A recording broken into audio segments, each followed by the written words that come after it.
ಕಾಲು ಹೆಂಗಾಯ್ತು? ಅಂತಿದ್ದೀನಿ ಒಂದು ಹಾಸ್ಪಿಟ್ಲಿಗೆ 14 ಲಕ್ಷ ರೂಪಾಯಿ ಖರ್ಚು ಮಾಡಿದ್ದೀನಿ. ನಂದು ಈರುಳ್ಳಿ ಬೀಜದ ವ್ಯಾಪಾರ ಬ್ರ್ಯಾಂಡ್. ಮಗಳು 6 ವರ್ಷದ ಮಗಳಿದ್ದಾಳೆ. ಬೇಜಾರಾಗ್ತಾ ಇದೆ. ಯಾವತ್ತು ಶೂಸ್ ಇಲ್ಲದೆ ಇರ್ತಿರ್ಲಿಲ್ಲ ಸರ್. ಇವತ್ತು ನೋಡಿ ಕಿತ್ತಗಿರೋ ಚಪ್ಪಲಿ ಹಾಕೊಂಡಿದ್ದೀನಿ. ಕಿವಿ ಇಲ್ಲ ಅಂದ್ರೆ ಇದು ಕಿವಿ ಹೋಗಿರುತ್ತೆ ನೋಡಿ. ಕಿವಿ ಕಟ್ಟಿದ್ರೆ ಕಿವಿ ಹಾಕ್ಬಿಡ್ತಾರೆ, ಮೂಗು ಕಟ್ಟಿದ್ರೆ ಮೂಗು ಹಾಕ್ತಾರೆ. ಹೌದಾ? ಕಾಲ್ ಕಟ್ಟಿದ್ರೆ ಕಾಲು ಎಲ್ಲ ಫ್ರೀ ಸರ್. 1 ರೂಪಾಯಿ ಇಲ್ಲ. ಅಲ್ಲ ಯಾರಿಗಾದ್ರೂ ಹ್ಯಾಂಡಿಕ್ಯಾಪ್ ಇದ್ರೆ ಅವ್ರಿಗೆ ಏನಾದ್ರು ಒಂದು ಹೆಲ್ಪ್ ಮಾಡಿ. ಅದು ಭಿಕ್ಷೆ ಅಂತ ಅನ್ಕೋಬಾರ್ದು ಸರ್. ಹೌದು ಖಂಡಿತ ಖಂಡಿತ ಖಂಡಿತ ಖಂಡಿತ. ಈ ವಿಡಿಯೋದಿಂದ ಚೆನ್ನಾಗಿ ಕೈಕಾಲು ಇರೋರು 4 ಜನ ಕೈಕಾಲು ಇಲ್ದಿರೋರಿಗೆ ಹ್ಯಾಂಡಿಕ್ಯಾಪ್ ಅವ್ರಿಗೆ ಹೆಲ್ಪ್ ಮಾಡಿ. ಕೈಲಾದಷ್ಟು 1000 ರೂಪಾಯಿ ನಿಮ್ಗೆ ಕೈಲಾದಷ್ಟು ಈ ವಿಡಿಯೋ ನೋಡ್ಬಿಟ್ಟು ಈ ತರ ಯಾರಾದ್ರೂ ಇದ್ರೆ ಅವ್ರಿಗೆ ಹೆಲ್ಪ್ ಮಾಡಿ ದಯವಿಟ್ಟು. ನೀವು ನನಗೊಂದು ಯಾವ ಇದು 1000 ಹೆಲ್ಪ್ ಮಾಡಿದ್ರಿ ನೀವು. ಹೌದಣ್ಣ.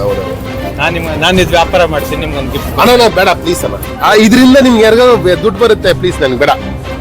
ಸರಿ ಅಣ್ಣ ಕೊಡಿ. ಇದು ನಾನು ದುಡ್ಡು ಕೊಟ್ಟೆ ತಗೊಳ್ಳೋದು. ಇಲ್ಲ ಫ್ರೀ ಬೇಡ. ಇಲ್ಲ ಅಣ್ಣ, ಇದು ಫ್ರೀಯಾಗಿ ತಗೊಳ್ಳಲ್ಲ ನಾನು. ದಯವಿಟ್ಟು ನಿಮ್ ಖರ್ಚಿಗಾಗಲಿ ಹುಷಾರಾಗಿ ಹೋಗಿ. ಏನಾದ್ರು ಇದ್ರೆ ನಮ್ದು ಚಾನೆಲ್ ಕಾಂಟ್ಯಾಕ್ಟ್ ಮಾಡಿ. ನಮ್ ಕೈಲಿ ಆದಷ್ಟು ನಾವು ಮಾಡ್ತೀವಿ. ಬರ್ಕೊಂಡಿದ್ದೀರಲ್ಲ, ನಮ್ ಕೈಲಿ ಆದಷ್ಟು